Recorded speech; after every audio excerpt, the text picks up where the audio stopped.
اب جو حصہ آ رہا ہے یہ وہی مسلمانوں سے خطاب ہے، لیکن اس میں ایک استدراک سمجھیے کہ جو شروع میں کچھ آیتیں آئی تھیں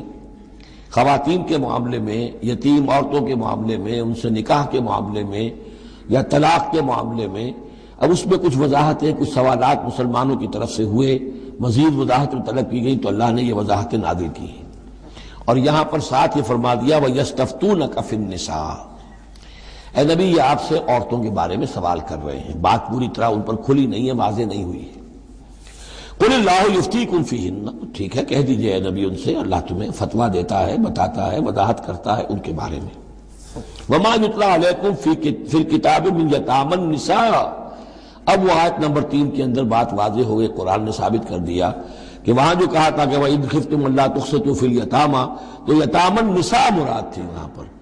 کہ اگر تمہیں اندیشہ یہ ہو کہ یتیم لڑکیوں سے شادی کرو گے تو ان کے ساتھ انصاف نہیں کر سکو گے، اس لیے کہ ان کی طرف سے یہ ہے نہیں جو ان کے حقوق کا پاسدار ہو اور تم سے کوئی بات پوچھ کر سکے ان کی طرف سے، تو پھر ان سے شادی مت کرو، بلکہ تم اور جو عورتیں ہیں شادی اگر کرنی ہے ایک سے زائد تو ما طاب لکم من النساء مثنی وثلاث ورباع شادی کرو۔ تو یہاں فرمایا وہ تھا عورتوں کی، یتیم عورتوں کے بارے میں وہ حکم تھا، ما یتلی علیکم، جو تمہیں سنایا گیا، جو سنایا جا رہا ہے کتاب میں، فی یتامی النساء، ان عورتوں کے بارے میں کہ جو یتیم ہیں، وہ عورتیں یا لڑکیاں، لا تؤتونہن ما کتب لہن، تم دیتے نہیں ہو انہیں جو اللہ نے ان کے لیے لکھ دیا ہے، بغیر مہر کے یتیم بچی تھی آپ نے شادی کر لی، کون اس کی طرف سے مہر طلب کرے گا؟ وترغبون ان تنکحوہن، اور چاہتے ہو کہ اسے نکاح بھی کرو، والمستضعفین من الولدان، اسی طرح بچے جو ہیں ان کے ساتھ بھی جو ظلم ہوتا ہے، وان تقوموا للیتامى بالقسط، اور وہ جو ہم نے تمہیں اتنی تفصیل سے احکام دیے ہیں کہ یتیموں کے معاملے میں انصاف پر کاربند رہو، وما تفعلوا من خیر فإن اللہ کان بہ علیما، اور جو خیر بھی تم کرو گے اللہ اس سے واقف ہے، تمہاری نیتوں کو جانتا ہے۔ تو وہ احکام ہیں، بنیادی ہدایات دے دی گئی ہیں، اور اس میں اس سے اضافی شے جو ہے وہ یہ ہے کہ تمہاری نیت صاف ہونی چاہیے۔ واللہ یعلم المفسد من المصلح، اللہ جانتا ہے کہ کون حقیقت میں شرارتی ہے اور کون جو ہے اس کی نیت صحیح ہے۔ وَإِنِ امْرَأَةٌ خَافَتْ مِنْ بَعْلِهَا نُشُوزًا، اب دیکھیے ایک نشوز عورت کے لیے آیا تھا کہ اگر واللاتی تخافون نشوزہن، وہ عورتیں، وہ بیویاں کہ جو سرکشی کر رہی ہیں، حکم نہیں مان رہی ہیں، تابعداری نہیں کر رہی ہیں، زدہ پر اڑی ہوئی ہیں، ان کے بارے میں تو آ چکا تھا شروع میں۔ اب یہاں عورتوں پر بھی تو ہو سکتا ہے کہ مرد ظلم کر رہا ہے، مرد جو ہے وہ ان کا حقوق ادا نہیں کر رہا ہے، شوہر جو ہے وہ اپنی قوامیت جو ہے اس کو غلط طریقے پہ استعمال کر رہا ہے، روب ڈالتا ہے، دھونس دیتا ہے، یا اور بری طریقے سے ستاتا ہے، تنگ کرتا ہے، تنگ کر کے وہ مہر معاف کرواتا ہے، یا کچھ اور، اگر ذرا اس کے والدین اچھے کھاتے پیتے ہیں تو لاؤ اپنے والدین کے گھر سے۔ یہ ساری گندگیاں جو ہمارے معاشرے میں ہوتی ہیں اور عورتیں بیچاری اس میں پستی ہیں، اور وہ جو چکی کے دو پارٹوں کے مابین۔ وَإِنِ امْرَأَةٌ خَافَتْ مِنْ بَعْلِهَا نُشُوزًا، اور اگر کسی عورت کو اپنے شوہر سے اندیشہ ہو جائے کہ وہ زیادتی کرے گا، وہ زیادتی کر رہا ہے اور وہ اس کے حقوق ادا نہیں کر رہا، او اعراضاً، یا اب وہ اس کی طرف میلان ہی نہیں رکھتا، اب وہ گویا کہ بیوی ہے ہی نہیں، اس کی طرف کوئی میلان نہیں، کوئی نئی شادی رچائی ہے اور سارا جو ہے توجہ جو ہے وہ اب نئی نویلی دلہن کی طرف ہے، او اعراضاً، جی بھر گیا، توجہ ہٹ گئی، فلا جناح علیہما، تو ان دونوں پر کوئی الزام نہیں ہوگا، ان یصلحا بینہما صلحا، کہ وہ آپس میں بیٹھ کر صلح کر لیں، صلح سے مراد یہاں پر اپنا معاملہ طے کر کے اور عورت خلا کر لے، بس صلح خیر۔ لیکن خلا کرنے میں جیسا کہ ہم پڑھ چکے ہیں عورت کو مہر چھوڑنا پڑے گا، لیا تھا تو کچھ واپس کرنا پڑے گا، والصلح خیر، صلح اچھی ہے، وأحضرت الانفس الشح، البتہ جو انسانی نفس ہے اسے لالچ جو ہے اس پر مسلط رہتا ہے، مرد چاہے گا میرا پورا مہر واپس کرو، عورت چاہے گی کہ مجھے کچھ بھی واپس نہ کرنا پڑے۔ وَإِن تُحْسِنُوا، یہ آ چکا ہے سورہ بقرہ کے اندر، یہ مضامین آ چکے ہیں۔ وَإِن تُحْسِنُوا، اگر تم نیکی کرو، تم مرد ہو، تم مردانگی کا ثبوت دو، اس معاملے کے اندر نرمی کرو، ان کا حق جو ہے زیادہ رکھو، وَتَتَّقُوا فَإِنَّ اللَّهَ كَانَ بِمَا تَعْمَلُونَ خَبِيرًا، اور تم تقویٰ کی روش اختیار کرو تو جان لو کہ اللہ تعالیٰ تمہارے تمام اعمال سے باخبر ہے۔ وَلَن تَسْتَطِيعُوا أَن تَعْدِلُوا بَيْنَ النِّسَاءِ، اچھا وہاں یہ آیت بھی آئی تھی کہ وَإِنْ خِفْتُمْ أَلَّا تَعْدِلُوا فَوَاحِدَةً، اگر تمہیں اندیشہ یہ ہو کہ تم اپنی بیویوں پہ اگر ایک سے زائد ہیں، دو ہیں، تین ہیں، چار ہیں، تو عدل نہیں کر سکو گے، تو پھر ایک ہی پر اکتفا کرو، پھر دوسری شادی مت کرو۔ تمہیں اطمینان ہے، تمہیں اپنے اوپر یہ اعتماد ہے کہ تم یہ عدل کر سکتے ہو، تب دوسری شادی کرو، ورنہ نہیں۔ لیکن اب اس میں جیسا کہ میں نے عرض کیا تھا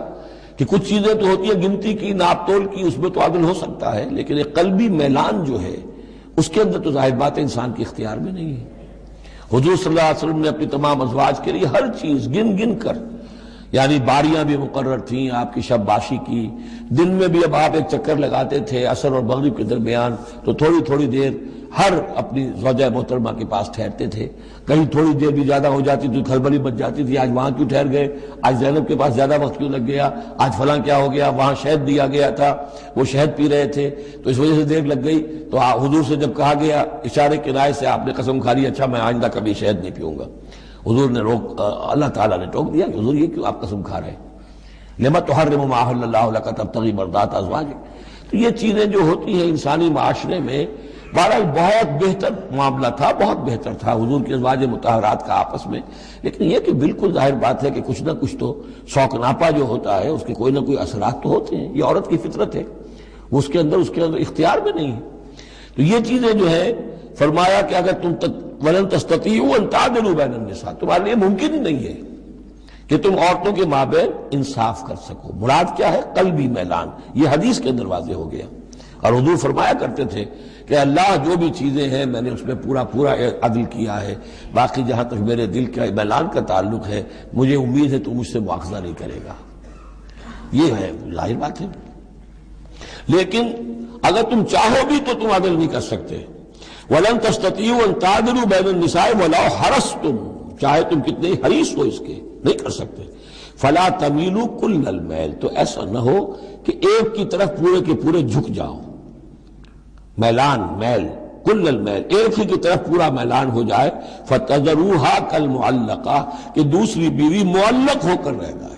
اب نہ وہ شوہر والی ہے اور نہ آزاد ہے، اس سے کوئی تعلق ہی نہیں۔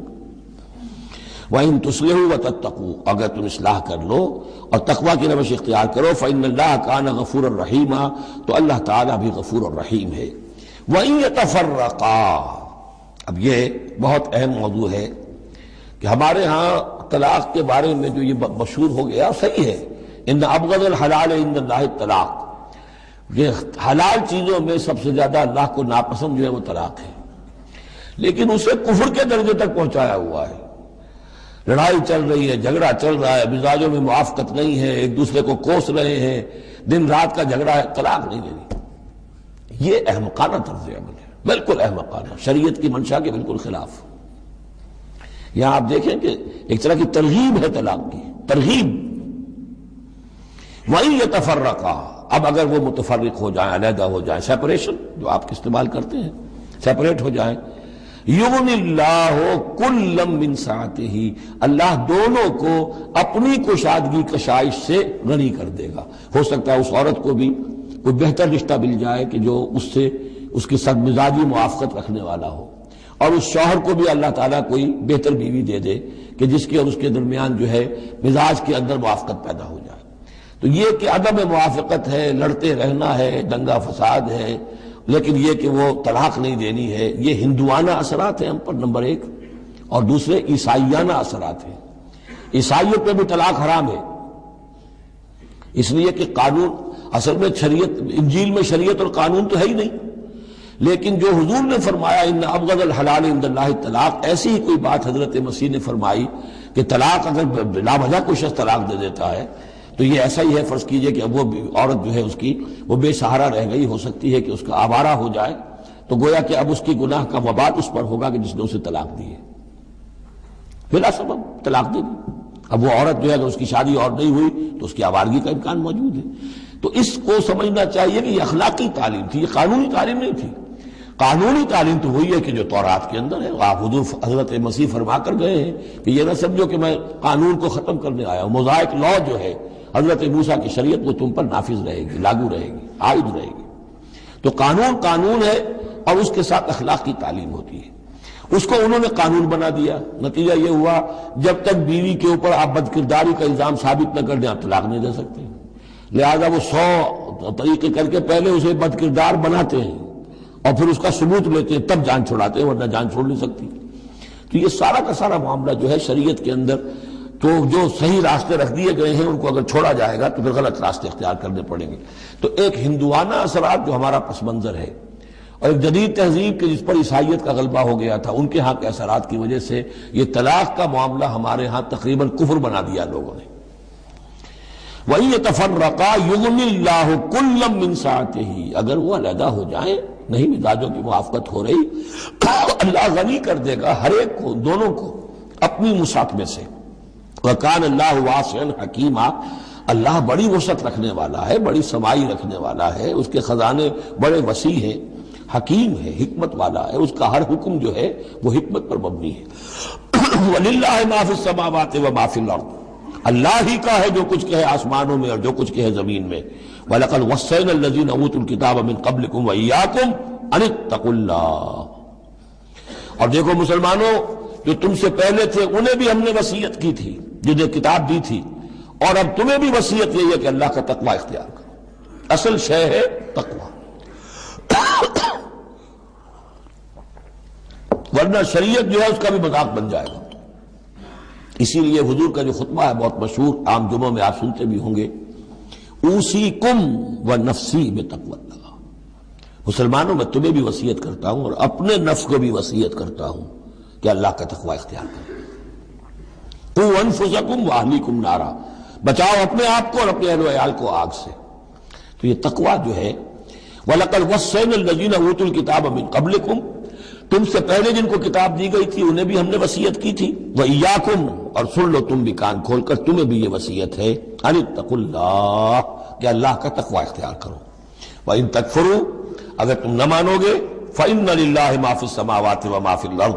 تو جو کچھ بھی ہے آسمانوں میں اور جو کچھ بھی ہے زمین میں وہ اللہ ہی کا ہے۔ وَكَانَ اللَّهُ غَنِيًّا حَمِيدًا، اور اللہ تعالیٰ تو غنی ہے، اپنی ذات میں خود ستودہ صفات ہے۔ وَلِلَّهِ مَا فِي السَّمَاوَاتِ وَمَا فِي الْأَرْضِ، اور آسمانوں اور زمین میں جو کچھ ہے وہ اللہ کا ہے۔ وَكَفَى بِاللَّهِ وَكِيلًا، اور اللہ کافی ہے کارساز ہونے کے اعتبار سے۔ عورت بھی یہ سمجھے میرا کارساز اللہ ہے، یہ شوہر جو میرا ہے یہ ظلم کر رہا ہے، میرے ساتھ انصاف نہیں کر رہا ہے، تو میں اسے تعلق منقطع کروں، اللہ بہتر میرے لیے کوئی راستہ پیدا کر دے گا، اللہ کارساز ہے۔ اسی طریقے سے مرد بھی یہ سمجھے، کوئی عورت ہے دین کے معاملے میں نہیں اس کے ساتھ تعاون کر رہی ہے، وہ دین کا کام کرنا چاہتا ہے، تو آخر یہ نہیں ہے کہ سمجھا جائے کہ ہر صورت عورت سے تو نباہ کرنا ہے چاہے اللہ کس سے بغاوت ہو جائے، یہ تو کوئی بات نہ ہوئی، ہر چیز کو رکھنا ہے اپنے مقام پر۔ ان یشاء یذہبکم ایھا الناس، اے لوگوں کیا سمجھتے ہو تم، اللہ چاہے تو تم سب کو لے جائے، ختم کر دے، ویات بآخرین، اور لوگوں کو پیدا کر دے، تمہاری کوئی حیثیت نہیں اللہ کے مقابلے میں، نفس واحد کی طرح ہو، جب چاہے اللہ تعالیٰ تم سب کو نسل منسیہ کر دے۔ وَكَانَ اللَّهُ عَلَى ذَلِكَ قَدِيرًا، اور یقیناً اللہ تعالیٰ اس چیز پر قادر ہے۔ مَنْ كَانَ يُرِيدُ ثَوَابَ الدُّنْيَا فَعِندَ اللَّهِ ثَوَابُ الدُّنْيَا وَالْآخِرَةِ، جو کوئی بھی دنیا کا ثواب چاہتا ہے، ساری بھاگ دوڑ محنت دن رات کی کوشش دنیا کمانے میں، اور پیسہ اور دولت اور جائیداد اور ترقی، عہدوں میں ترقی، اور اپنی اور زندگی کے اور ان چیزوں کے اندر لگے ہوئے ہیں سارے دن ساری رات، ہاں عند اللہ ثواب الدنیا والآخرہ، اللہ کے پاس تو ثواب دنیا کا بھی آخرت کا بھی ہے۔ تو ہی ناداں چند کلیوں پر قناعت کر گیا، ورنہ گلشن میں علاج تنگی دوران بھی تھا۔ اللہ سے تم مانگو، دنیا بھی مانگو آخرت بھی مانگو۔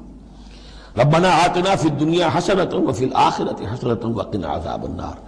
اللہ کے ساتھ اپنے معاملے کو درست کرو، خلوص و اخلاص کے اوپر اپنا تعلق استوار کرو، اس کی طرف سے جو ذمہ داریاں ہیں انہیں ادا کرو، پھر یہ کہ اللہ تعالیٰ دنیا سے بھی نوازے گا۔